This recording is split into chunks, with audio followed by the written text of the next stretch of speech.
முன்னாடி குஷ்பு அவர்களுக்கு நீங்கள் நோன்னு சொன்னால் நோ தான் அப்படிங்கிற மாதிரியெல்லாம் சொல்லியிருந்தீங்க பெண்கள் விஷயத்தில். கரெக்டு தான், ஓகே தான். ஆனால் 5 லட்சம் பெண்கள் காணாமல் போயிருக்காங்க இந்தியாவுக்குள்ளார சுதந்திரத்துக்கு பிறகு. நீங்கள்லாம் அரசியலுக்குள்ளார இருக்கிறீங்க, பேச மாட்டேறீங்க, வாயை திறக்க மாட்டேங்கிறீங்க. அது ஒரு விஷயம்.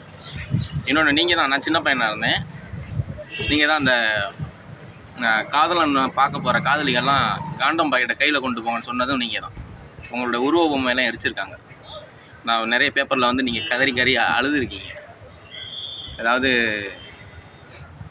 எனக்கு கோயில் கட்டின தமிழ்நாடு இன்றைக்கி உருவ பொம்மை எரித்து என்னை வந்து சமூக விரோதியை பார்க்குது அப்படின்னு சொல்லிட்டு நீங்கள் கதறி அழுதுருக்கீங்க. அப்போல்லாம் நான் சின்ன பையனாக இருந்தேன்.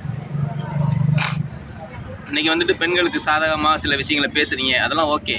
ஆனால் 5 லட்சம் பொம்பளைங்களை காணும், 1 லட்சம் பேர் குழந்தைங்க. அதில் இதை பற்றி நீங்கள் வாயை திறக்கலை, மூச்சு விடலை. ஏன்? என்ன காரணம்?